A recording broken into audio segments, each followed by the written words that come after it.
안녕하십니까. 책책책. 오늘은 그 베스트셀러죠. 역사의 역사 유시민님이 쓴 이 책을 살펴보겠습니다.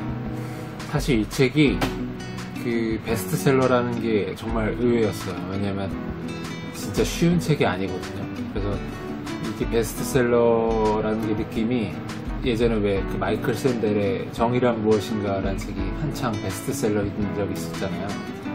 그 느낌이랑 좀 비슷했어요. 그게 무슨 말이냐면 그 책을 막상 제대로 읽고서 이해를 완벽히 한 사람들이 아마 드물 겁니다. 왜냐하면 이렇게 쉬운 책은 아니니까요. 근데 이것도 마찬가지 느낌인데 과연 이 책을 다 읽고서 어느 정도 이해하고 그거에 대해서 이제 너무 뜻깊어서 기분이 좋아서 혹은 감명받아서 이게 베스트셀러가 된 것인가, 아니면 그 유시민 작가가 썼기 때문에 베스트셀러가 된 것인가에 대한 생각, 오히려 후자가 좀 더 강한 것 같아요. 그래서 이 책은 유시민 님이 쓰지 않았다면 사실 베스트셀러가 되기는 어렵지 않았을까라는 생각이 듭니다. 총 그 15권 정도에 되는 역사서를 바탕으로 이제 서술하고 있는데, 이 역사가 무슨 뜻이냐면 그 라이팅 히스토리인데, 그 어떻게 보면 역사서들의 역사, 그리고 역사가들의 역사라고 볼 수가 있어요. 그래서 굵직하게 이제 그 시대를 기점으로 해서 이 흐름을 관통했던 역사서들을 바탕으로 이 역사서들을 조목조목 짚어보면서 거기에 있는 핵심 내용들, 혹은 이 작가가 인상 깊게, 유시민 작가님이 인상 깊게 읽으셨던 내용들을 그 문맥의 컨텍스트라고 하죠. 그래서 문맥 사이에 그 느낌을 보여주고 이 역사서들을 통해서 내가 어떻게 느꼈는가라는 것을 보여주면서 독자들로 하여금 당신도 이렇게 느낄 수가 있고 내가 느끼는 이런 방법들을 한번 경험해봐라, 그러면 의미가 있을 것이다 라는 그 이야기를 전해주고 있어요. 그래서 이 책의 의미는 어떻게 보면 역사에 대해서 이제 설명을 해줬는데, 그 역사라는 게 그렇잖아요. 그 공부하는 이유가 사실 인간의 본성이 변하지 않는다면 과거에 있었던 일이 오늘날에도 형태와 뭐 주인공과 사건의 그 방식은 다르겠지만 비슷하게 반복이 된다는 거죠. 역사가 반복된다는 얘기. 그래서 그런 반복되는 역사를 통해서 과거를 알고 현재를 파악하고 그리고 미래가 어떻게 될지를 어느 정도 예상해 볼 수 있고 처세를 할 수 있기 때문에 이 역사서를 공부하는 사람들이 의미를 그만큼 두는 것 같습니다. 한번 살펴보겠습니다. 예, 목차를 한번 보겠습니다. 그 역사책 혹은 역사서 그리고 역사가들에 대해서 쭉 얘기를 하면서 그 역사가들의 역사서를 바탕으로 이야기를 풀고 있어요. 그래서 총 한 15권 정도 혹은 15명 정도의 이야기를 이제 다루고 있다고 볼 수 있는데, 첫째 장으로 이제 헤로도토스와 투기디데스, 그래서 헤로도토스의 그 역사서와 투기디데스의 역사서, 주로 펠로폰네소스 전쟁을 많이 다뤘죠. 그래서 이 이야기를 다루고 있고, 이들이 아주 옛날 사람이지만 그리스 시대 사람이지만 지금의 역사서들 혹은 지금의 이야기꾼들이 하는 이야기보다도 오히려 더 나은 점이 많다는 이야기들이 보이고 있고, 그리고 다음 2장에서 이제 사마천의 사기, 유명한 역사서죠. 그 유시민 작가님이 제일 양으로만 보자면 개인이 했다고 믿을 수 없을 정도의 양이라고 이렇게 말씀해 주신 사마천의 사기가 부분이 나오고, 그리고 이븐 할둔 역사소설 관련해서 이제 아랍 쪽 역사를 볼 수 있는 그 책이 나와 있고요. 네 번째 이제 사실 그대로를 쓰는 거를 이제 중시했던 레오폴드 랑케 있었던 그대로의 역사를 통해서 이렇게 생명력이 없는 역사라고 표현하는데, 이제 이런 부분들은 보면 이제 유시민 작가님의 의견들이 많이 들어가 있어요. 그래서 단순히 이 책을 소개만 하는데 그치는 게 아니라 굉장히 이제 유시민 작가님의 의견과 생각과 역사책을 보는 관점과 역사책의 문장을 통해서 뽑아낼 수 있는 그런 것들을 잘 보실 수가 있어요. 간접적으로. 아, 역사책을 이렇게 읽는 거구나 라고 느낄 수가 있는 거죠. 유명한 마르크스의 역사법칙, 공산당 선언, 그리고 뭐 기타 뭐가 있을까요? 그 자본론 통해서 이렇게 볼 수 있는 걸 볼 수 있고, 그리고 우리나라 역사로 돌아와서 박은식, 신채호, 백나무님의 민족주의 역사학 책들을 살펴보고 있고, 자, 이제 유명한 역사가죠. 현대에 들어와서 에드워드 H카. 역사를 모르시는 분도 이분의 이름을 아는데, 역사란 무엇인가 라는 책에 대해서 굉장히 난해하다고 해요. 읽기가 어렵고, 사실 유명한 책들은 대부분 읽기가 어렵죠. 읽어본 사람도 적고. 네, 8장에 이제 슈팽글러, 토인비, 헌팅턴, 토인비의 책을 제일 역사의 연구를 중점적으로 보시고 있고, 마지막으로 이제 현대에 들어와서 총균세는 읽어보셨나요? 그래서 제러드 다이아몬드와 하라리의 그 책들을 통해서 이제 역사를 쭉 관통하면서 느꼈던 방법들 혹은 생각들을 이렇게 정리를 해줍니다. 네. 워낙 그 내용이 많아가지고 단락별로 딱 한 부분씩만 보는 게 나을 것 같아요. 워낙 길어지니까. 네, 여기 한번 보겠습니다. 펠로폰네소스 전쟁사는 미래에도 반복해서 나타날 행동 패턴과 사회 현상에 주목함으로써 인간의 본성 가운데 역사의 시간이 막 바꾼 것과 바꾸지 못한 것이 무엇인지 살펴보게 만든다. 페르시아 전쟁과 펠로폰네소스 전쟁의 역사는 문명의 발전에도 전쟁과 내전이 사라지지 않는 이유를 해명해준다. 국제전이든 내전이든 폭력을 동원한 집단적 충돌은 모두 인간의 능력과 사회 조직의 부조화 때문에 일어난다. 그 헤로도토스는 페르시아 전쟁을 주로 다룬 역사서를 썼고, 펠로폰네소스 전쟁은 이제 투기디데스가 썼는데 그 둘의 서술 방식이 좀 달랐어요. 페르시아 전쟁을 쓴 헤로도토스가 좀 이야기꾼이었다면, 펠로폰네소스 전쟁을 쓴 투기디데스는 이제 전체적인 모든 상황을 고려하면서 사실에 좀 입각하면서, 그렇지만 그 이야기도 빠짐없이 이렇게 종합적으로 서술한 그런 느낌을 보여줬는데, 이 내용을 보면 이제 역사를 보는 우리의 이유를 알 수가 있죠. 이제 이러한 내전, 옛날 페르시아와 펠로폰네소스의 내전 전쟁들도 사실 어떤 이유에 의해서 발생했고 지금도 내전이 있잖아요. 그래서 그런 것들을 살펴볼 때 크게 다르지 않다. 과거의 이야기와 지금의 일이. 그래서 이런 것들을 바탕으로 우리가 역사를 읽을 수 있는, 역사를 보게 되는 이유를 찾을 수가 있는 거죠. 예, 두 번째 장으로 넘어와서 사마천의 사기 부분을 다루는 걸 한번 볼게요. 인류 역사를 통틀어서 최고의 역사서를 한 권만 뽑는다면 사기가 가장 강력한 후보가 되는 게 마땅하다. 사마천은 역사를 역사답게 쓴 중국 문명 최초의 역사가였다.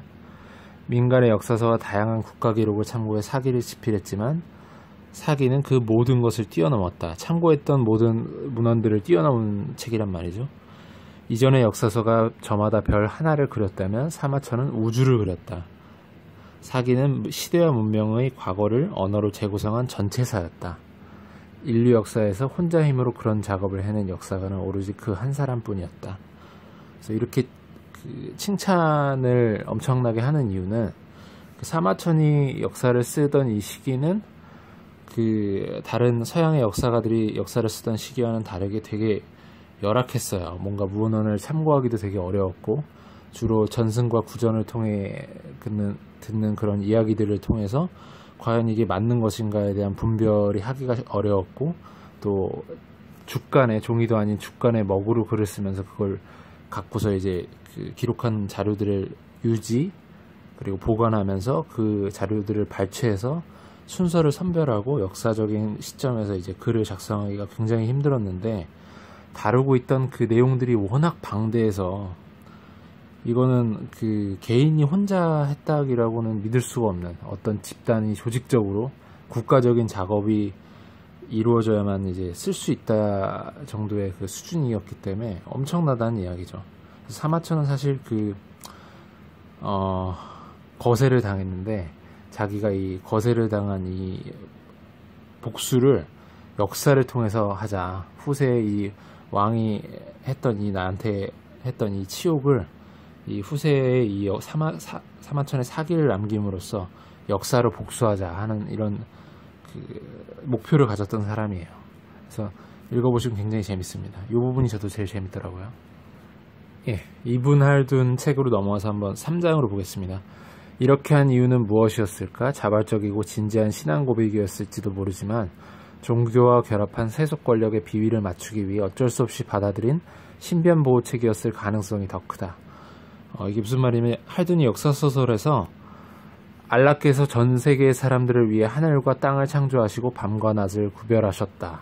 뭐 이런 종교적인 표현들을 굉장히 많이 넣어놨어요. 그러니까 역사책을 읽으면서 이 사람은 뭐 갑자기 이렇게 생뚱맞은 종교 얘기를 하지? 이런 종교 구조를 넣어놓지? 이런 생각을 할 수가 있는데, 이게 그 일부러 이 유시민 작가가 파악하기로는 할둔이 뭐 이 종교에 심취해서 그럴 수도 있겠지만 꼭 그렇다기보다는 워낙 이 종교와 결합한 세속 권력, 그러니까 권력자들의 비위를 맞추려고 이 역사서를 지으면서도 이런 내용들을 넣을 수밖에 없던 이 사람의 상황, 이 역사가의 상황을 알 수가 있다라는 내용을 보여주고 있습니다. 예, 여기 보겠습니다.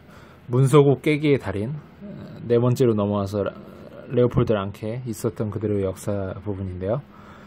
랑케는 확실한 사실을 바탕으로 역사를 써야 한다고 주장했다. 전적으로 옳은 말이다. 사실이 없으면 역사가도 존재할 근거가 없다.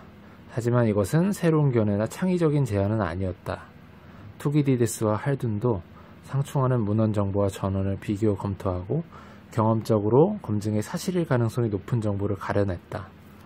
이 부분 보실게요. 앞서 말했듯이 랑케는 역사가에 꼭 필요한 재능을 타고났으며 적합한 환경과 기회를 얻었다. 이 무슨 말이냐면, 그 랑케는 사실주의에 입각해서 역사를 쓰는 게 가장 옳다. 그리고 그 역사가 개인의 의견과 생각을 최대한 배제해서 역사를 쓰는 것이 맞다라고 주장을 했고, 실제로 그런 작업들을 굉장히 많이 했어요. 그래서 문서곡기기라는 말은 또 역사가 랑케는 굉장히 좋은 환경에 놓여 있어서 문헌을 살펴볼 수 있는 기회가 굉장히 많았고, 자기가 처한 현실에서 각 문서고들을 이렇게 깨면서, 그러니까 문서고에 있는 그런 문헌들을 다 정복하면서 역사서를 서술했기 때문에 굉장히 방대한 양의 역사서를 품질 높게 쓸 수가 있었어요. 재미는 없었지만 물론. 그래서 예전에 뭐 사마천이 쓴 사기의 그 시대와 비교를 했을 때는 비교할 수도 없는 좋은 환경에서 이제 역사를 서술했다는 거죠. 그 얘기를 하고 있습니다. 재미는 되게 없었대요. 랑케가 쓴 역사서는. 네. 5장에 들어서 이제 마르크스의 자본론 혹은 공산당 선언을 통해서 이제 밝히는 내용들을 가지고 이야기를 나누고 있습니다. 마르크스가 이런 결함을 알고 있었는지 여부는 알 수 없다. 이게 무슨 내용이냐면, 그 마르크스의 주장이 논리적으로 결함이 있다는 얘기를 밝혀주고 있어요, 앞에. 논리의 천재 마르크스가 자신의 이론이 내포한 논리적 모순을 인지하지 못했다면 그건 아마도 열정 때문이었을 것이다. 이제 유시민 작가님의 생각이죠. 그는 자본주의 사회의 불평등과 인간에 대한 인간의 억압을 지독하게 혐오했으며 그만큼 간절하게 계급적 억압과 착취가 없는 세상을 원했다. 그런 세상을 이루려고 헌신하는 사람들에게 확신과 용기를 주려면 이론 자체의 논리적 모순을 덮어두어야 한다고 생각했을지도 모른다. 물론 이렇게 주장하는 사실적 근거는 없다. 마르크스가 주장하는 이론은 뭐 많이들 아시잖아요. 공산주의, 그리고 뭐 지배적 계급과 피지배 계급의 투쟁이 역사를 가져간 것이고 앞으로도 그렇게 될 것이고, 최종적인 역사의 혁명은 프롤레타리아의 혁명이 될 것이다. 지배 계급을 타파하는 그 내용인데, 그 역사 법칙이 그 사회적으로는 이제 증명되지 못했죠. 공산주의가 이제 막을 내렸으니까요. 그래서 이 내용들을 가지고 어떻게 저자가 생각했는지에 대한 내용을 많이 보여주고 있어요. 그가 사회적 감수성이 예민한 문과 천재였다라고 생각한다. 왜 그의 재능도 살펴보자. 뭐 이런 내용들을 통해서 이 역사가의 이 사람이 왜 뛰어난지에 대한 부분도 근거를 가지고 설명을 해주시고 계십니다. 네, 이제 6장의 민족주의 역사학 쪽 부분을 한번 보겠는데요. 신채호가 쓴 조선 상고사에 나오는 이야기인데, 여기에는 이제 김유신과 김춘추 그리고 연개소문 뭐 이런 인물들이 나오는데, 우리가 흔히 위인전에서 이제 처음 만나는 게 김춘추, 김유신 이런 인물인데 다 좋은 얘기잖아요. 좋은 얘기들만 나와 있고 훌륭한 사람으로 표현이 되어 있는데, 여기 한번 보실게요. 신라가 고구려 백제 두 나라 사이에 고립된 한낱 약소국이 되자 김춘추는 당에 들어가 당태종을 보고 힘닿는 데까지 자기를 낮추고 많은 예물로 구원병을 청했다. 아들을 당의 볼모로 두었고 신라의 의복을 버리고 당의 의복을 입었으며 신라의 연호를 버리고 당의 연호를 쓰기로 했다. 조선을 업신여기고 모욕하는 말들을 그대로 가져다 본국에 유포해 사대주의의 병균을 퍼뜨리기 시작했다. 그러니까 김춘추가 그 나라의 그런 어떻게 보면 그 위상 혹은 그 자존심을 버리고 당에 들어가서 당에 굽신대면서 자기의 그 신라의 그 앞길을 꿰했다는 건데, 이거는 그 진취적으로 그리고 그 옳지 못했다는 얘기를 하고 있어요. 그리고 여기 김유신 쪽을 한번 보실게요. 여기 부분부터 볼게요. 최고 권세가였던 김용춘의 아들 김춘추와 사귀어 발판을 만들려고 했다. 제기를 차다가 일부러 춘추의 옷단추를 떨어뜨리고 집으로 데려가 막내 누이를 불러 단추를 달게 했다. 누이 보이의 아름다움에 반한 춘추가 청혼해 유신의 매부가 되었다. 이게 무슨 말이냐면 김유신이 전략적으로 김춘추와 그 연을 닿게 하려고 이런 작업을 했다는 거죠. 삼국사기, 김부식이 쓴 사대주의 삼국사기, 김유신전은 유신의 전략과 전술이 뛰어난 백전백승의 명작이라고 했지만 패전을 숨기고 조그만 승리를 과장한 거짓 기록일 뿐이었다. 김유신은 지혜롭고 용맹한 맹장이 아니라 음험하고 사나운 정치가였다. 앞서 이런 일화를 봤을 때는 이 내용이 맞다고 생각이 들죠. 평생의 공은 싸움터에 있지 않았으며 음모로 이웃나라를 어지럽힌 사람이었다. 그래서 이 내용만 봐도 우리가 알고 있는 역사가 역사 서술에 따라서 김부식의 삼국사기를 읽으면 김유신이 백전의 명장이라고 표현이 되는데 그렇게 생각이 될 것이고, 또 신채호의 조선상고사를 보면 김춘추나 김유식은 나라의 자존심을 버리고 사대주의를 취한 아주 그런 못된 놈이 되는 거죠. 특히 김유신 같은 경우는 명장이 아니라 음험한 정치가 모략에 등한 그런 사람이 되는 것이고요. 7장에 들어가서 EH카 부분 보시겠습니다. 역사란 무엇인가? 라는 질문에 대한 나의 첫 번째 대답은 역사란 역사가와 사실의 지속적인 상호작용의 과정이며 현재와 과거의 끊임없는 대화라는 것이다. 되게 유명한 문장이죠. 이렇게 생각했기 때문에 칸은 모든 역사는 현대사라는 크로체의 말을 힘주어 인용했다. 사실은 과거의 것이고 역사가는 현재에 산다. 과거의 사실 가운데 중요하고 의미 있는 것을 선택하는 기준과 그 사실들을 일정한 관계로 맺어주는 해석의 관점은 역사가를 둘러싼 현재의 환경, 역사가의 경험, 역사가의 이념과 개인적 기질의 영향을 받으며 형성된다. 그 역사가가 역사를 서술하는 방식에 대해서, 그리고 그 역사책 안에 있는 문장에 그 역사가의 의견이 배치될 수밖에 없는 그 내용에 대해서 이제 서술을 해주고 있습니다. 그래서 역사책은 혹은 그 사실들의 기록이라고 볼 수도 있겠지만 그 사실들을 기록하는 그 자체도 어떤 순서로 배열을 할지, 어떤 내용을 선택할지, 중요하게 생각하는 내용을 어떤 걸로 할지를 이미 선택 취합하는 그 자체가 역사가의 내용 혹은 역사가의 의견이 들어가는 거로 볼 수 있고, 실제로 여러 문장들에 있어서는 이제 역사가의 개인적인 의견 혹은 생각이 많이 들어가 있고, 그런 이야기들이 더 재미있게 아마 다가올 거예요. 그래서 그 내용을 볼 수가 있었습니다. 8장에 와서 이제 토인비, 슈팽글러, 헌팅턴 이 부분을 보겠습니다. 토인비의 책을 그쪽을 한번 볼게요. 토인비는 개별 문명의 흥망성쇠를 추적했을 뿐만 아니라 동시대 문명의 공간적 접촉도 공들여 탐사했다. 토인비는 그 역사의 발전 과정을 문명의 발전 혹은 문명의 충돌, 그리고 문명에 대한 도전을 통해 그 도전에 응전하는 쪽에서 발전이 일어났다라는 관점으로 역사를 서술했어요. 우리는 문명 충돌의 역사적 사례를 여럿이 알고 있다. 고대의 페르시아 전쟁, 중세의 십자군 전쟁과 오스만 제국 콘스탄티노플 점령, 이런 것들, 최근에는 이라크 전쟁과 같은 사건도 있다. 토인비에 따르면 동시대 문명의 만남은 일회적이 아니라 연쇄적이다. 또한 거의 언제나 도전하는 쪽은 공격적이고 응전하는 쪽은 희생자가 된다. 역사가는 과거를 탐사하지만 그들의 눈이 향하는 곳은 현재와 미래인 경우가 많다. 토인비도 마찬가지였다. 그는 서구를 중심으로 세계사를 서술하는 것이 어리석은 일이라는 슈팽글러의 견해를 수용했지만 서구 문명의 미래에 대해서는 다른 전망을 내놓았다.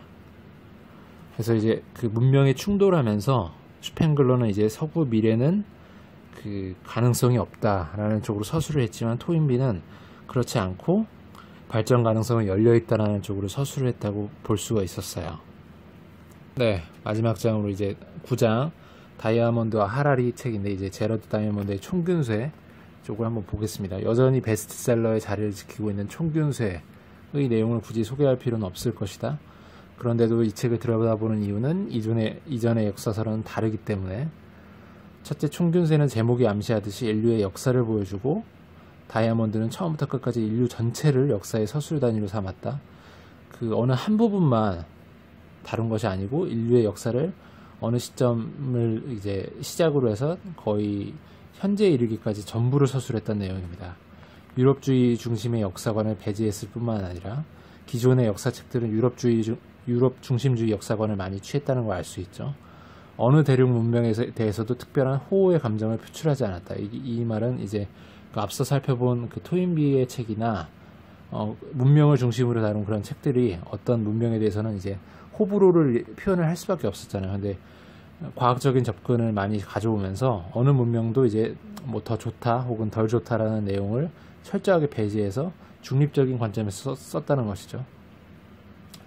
이런 특징은 그가 지난 1만 3천 년 동안 일어난 인구 교체 중에서 가장 극적이고 결정적이었던 순간이라고 한 스페인 군대 잉카 제국 정복 과정을 묘사한 대목에서도 선명히 드러난다. 이 내용이 그러니까 표현한 것들이 되게 담담하게 서술했다는 내용이에요.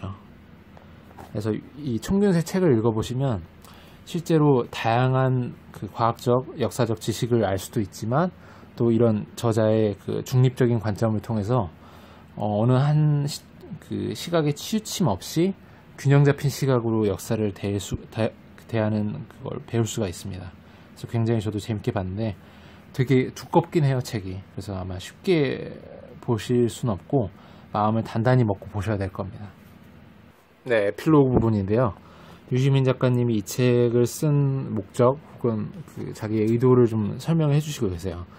이 책으로 미리 해본 패키지 여행이 헤로도토스부터 하라리까지 역사의 역사를 자유롭게 여행하려는 독자들에게 참고가 되기를 기대한다. 그러니까 이 책은 그 인류의 역사를 다뤘던 아주 그 핵심적인 역사서들을 쉽게 살펴볼 수 있는, 조언해 줄 수 있는 그런 가이드북 이런 느낌이에요. 그래서 이 전체의 역사서들을 다뤘기 때문에 패키지 여행 느낌으로 생각을 하셨다고 보고, 그리고 이 책의 역사에 대한 르포 내지는 역사를 배울 수 있는 역사 개론에 대한 설명서 뭐 그런 느낌으로 생각을 해주시면 좋겠다라는 생각이 들고요.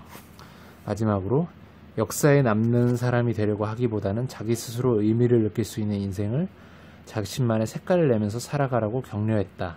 내가 배우고 느낀 것이 독자들에게 온전히 전해졌기를. 그래서 유시민 작가님은 역사를 되게 좋아하셨대요. 그래서 경제학을 전공하셨지만 역사학과를 가지 않은 걸 후회할 정도로 역사를 좋아했고, 역사를 통해 배운 것들이 많았고, 그런 것들이 나한테 도움이 됐으며, 내가 읽은 역사책을 어떻게 내가 이 책을 이해하고 파악하는지에 대해서 조금이나마 이제 먼저 알고 잘하는 사람이 설명을 해주면 우리가 일반 독자들이 더 접하기가 쉽잖아요. 그래서 그 지점, 그러니까 물고기를 잡는 법을 알려주는 그런 느낌, 역사책을 읽는 방법을 알려주는 그런 느낌의 책입니다. 그래서 이 책이 베스트셀러가 되는 데는 이런 중요한 책들을 잘 설명해 줬다는 데에도 있고, 유시민 작가님이 이 책을 가지고 역사서들을 잘 설명해 주면서 독자들로 하여금 이 역사책들을 잘 이해할 수 있게끔 가이드를 잡아줬다. 그 부분이 제일 중요한 것 같습니다. 네, 이렇게 역사를 살펴봤는데 어떠세요? 좀 어렵죠? 네, 저도 읽으면서 이제 한 번 쫙 봤거든요. 근데 좀 시간이 좀 걸렸어요. 그래서